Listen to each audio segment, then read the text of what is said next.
solemnly swear I, John Fitzgerald Kennedy, do solemnly swear that you will faithfully execute the office of President of the United States that I will faithfully execute the office of President of the United States and will, to the best of your ability, and will, to the best of my ability, preserve, protect, and defend the Constitution of the United States. preserve, protect, and defend the Constitution of the United States. So help you God.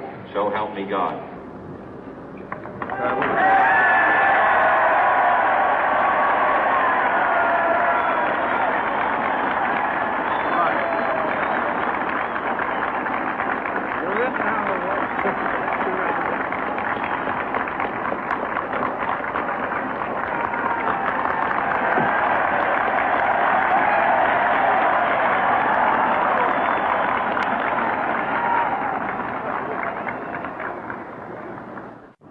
Vice President Johnson, Mr. Speaker, Mr. Chief Justice, President Eisenhower, Vice President Nixon, President Truman, Reverend clergy, fellow citizens. We observe today not a victory of party, but a celebration of freedom, symbolizing an end as well as a beginning, signifying renewal as well as change. For I have sworn before you and Almighty God the same solemn oath our forebears prescribed nearly a century and 3/4 ago. The world is very different now, for man holds in his mortal hands the power to abolish all forms of human poverty and all forms of human life. And yet the same revolutionary beliefs for which our forebears fought are still at issue around the globe. The belief that the rights of man come not from the generosity of the state, but from the hand of God. We dare not forget today that we are the heirs of that first revolution.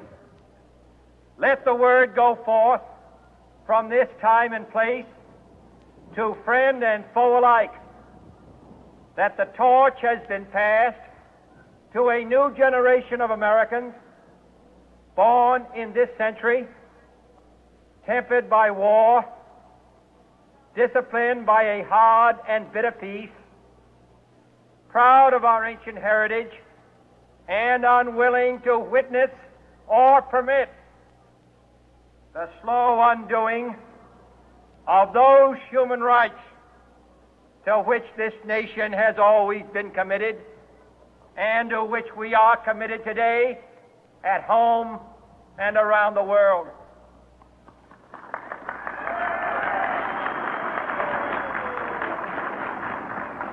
Let every nation know, whether it wishes us well or ill, that we shall pay any price, bear any burden, meet any hardship, support any friend, oppose any foe to assure the survival and the success of liberty.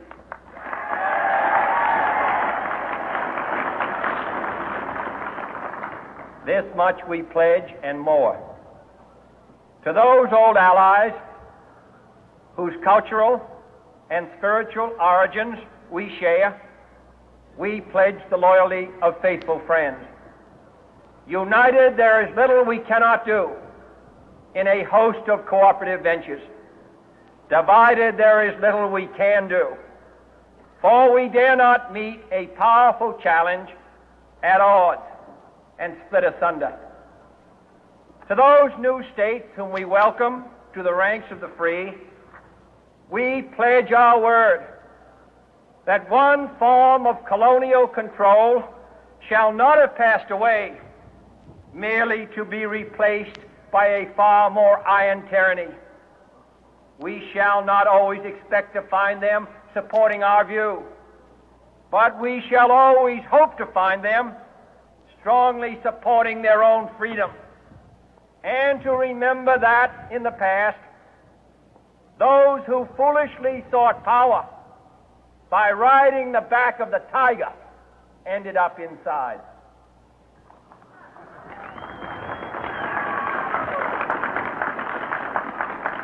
To those people in the huts and villages of half the globe struggling to break the bonds of mass misery, we pledge our best efforts to help them help themselves for whatever period is required, not because the communists may be doing it, not because we seek their votes, but because it is right.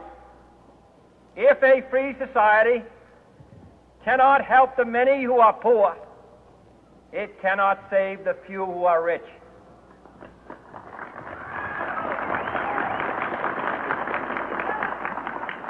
To our sister republics south of our border, we offer a special pledge to convert our good words into good deeds, in a new alliance for progress, to assist free men and free governments in casting off the chains of poverty.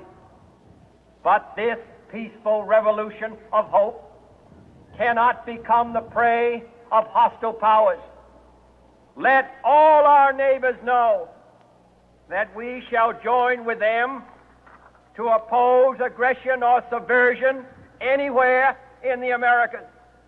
And let every other power know that this hemisphere intends to remain the master of its own house.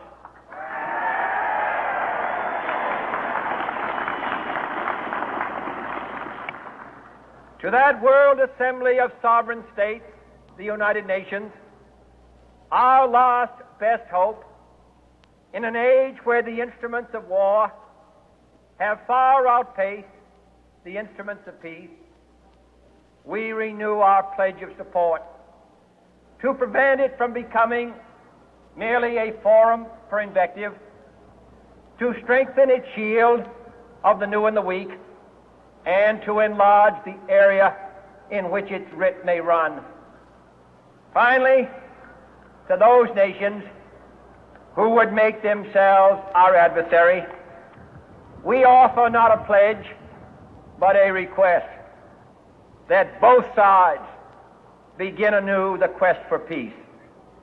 Before the dark powers of destruction, unleashed by science, engulf all humanity in planned or accidental self-destruction, we dare not tempt them with weakness, for only when our arms are sufficient beyond doubt can we be certain beyond doubt that they will never be employed. But neither can two great and powerful groups of nations take comfort from our